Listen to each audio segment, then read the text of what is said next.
Manchester United have become nothing more than a mid-table team with expectations of champions. This is what a mid-table team that is in disaster looks like. Erik Ten Hag has always been a point of discussion, but realistically, Ten Hag has been at Manchester United for 3 seasons, won 2 trophies, and has his highest finish for Manchester United being 3rd. But then he followed up his highest finish with a huge drop-off, finishing 8th place. Only their worst ever finish since the 89-90 season. But hey, Ten Hag sets a new record this season. Unfortunately, it's for Manchester United's worst start ever after 7 games, after their 0-0 draw with Aston Villa at Villa Park, by currently sitting on 8 points after 7 games, beating the previous record that he set last season with a massive 9 points. And now the majority of Manchester United fans have finally hopped on the bandwagon and all agree that Ten Hag should be sacked. But that begs the question, is a new manager really the solution for Manchester United? And if so, who? Should the players be held accountable as well, or is it just Ten Hag? And overall, why are Manchester United in such a pathetic state right now? Well, that's what we'll be talking about today. So what's going on, everyone? You are listening to Back of the Net here. I hope you're all doing well. Please be sure to like the video, subscribe if you guys haven't already, and let's get into it. Now, outside of 3 finals, 2 cup wins, and 1 Champions League spot, there has been way more bad than good during Ten Hag's reign. From drama with Jadon Sancho and Cristiano Ronaldo,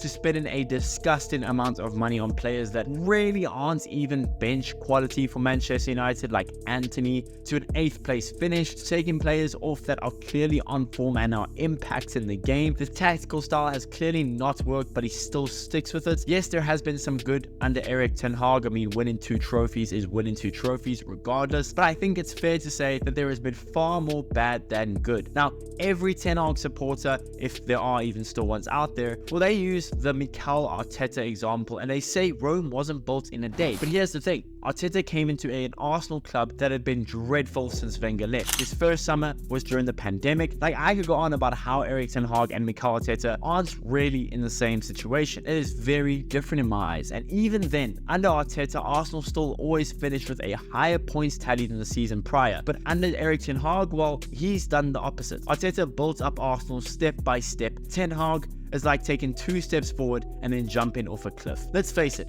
Ten Hag is not Arteta. Yes, he's won 2 trophies in 3 years, but look at the bigger picture. 8th place, are we seriously going to ignore that for a club like Manchester United? And now I've just been dragging Ten Hag through the mud, so let's see if we can defend Ten Hag a little bit. Something has to give at Manchester United, something. Since Ferguson left, United have had Moyes, Van Gaal, Mourinho, Oli, Rangnick, and now Ten Hag, none of which were really successful, especially for Manchester United standards. Yes, Ten Hag makes boneheaded decisions time after time. He often fights with players in the locker room, clearly has his favoritism, and overall just looks like a man drowning from the pressure. But to his defense, this has been a consistent problem at Manchester United. I mean, look at guys like Moyes, Van Gaal, Mourinho, Oli, Rangnick. They were all drowning at one point as well. None of Manchester United's previous managers has been able to solve the mess that Manchester United are in, and Ten Hag clearly isn't capable of it neither. So surely there is a problem deeper down within the club than just the manager.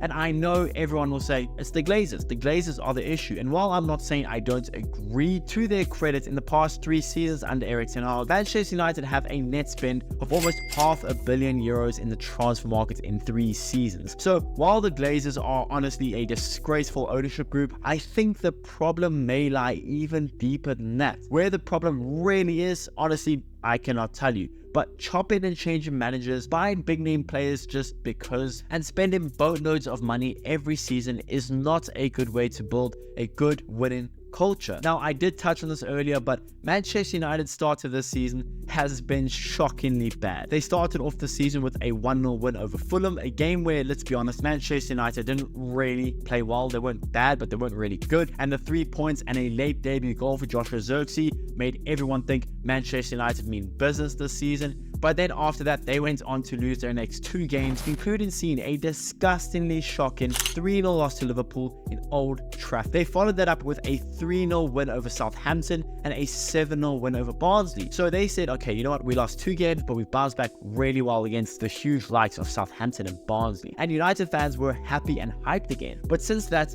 they haven't won any of their last 5 games. seeing them draw 4 times and lose 3-0 at home again, this time to Tottenham Hotspur.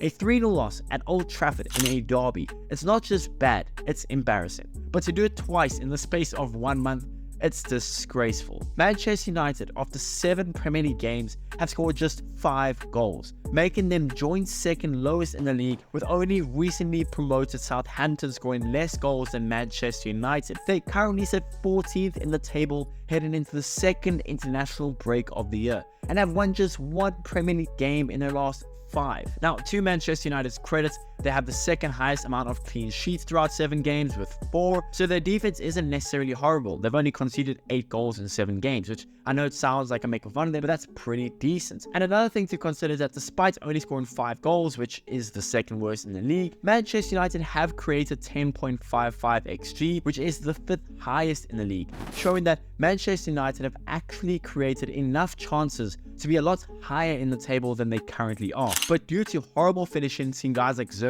and Garnacho miss 4 big chances in the league each, they sit where they do because of their horrible finishing as well. So yes, the manager is a huge reason why Manchester United are struggling so badly. But to his credit, these players just don't seem to care anymore, and they themselves are just not good enough for a club like Manchester United. Bruno Fernandes, who has just signed a new contract at Manchester United, well, he has been anything but a captain, seeing himself get more red cards this season than goals. The body language of these players never seem to be good. The moment things go against them, they all drop their heads and they let the teams pile on pressure. Yes, Ten Hag is a huge reason and a huge problem for Manchester United. So if they do sack him, I will be on board with it and I will understand. But let's also admit this. These players and the culture around the club right now, it's just not good enough.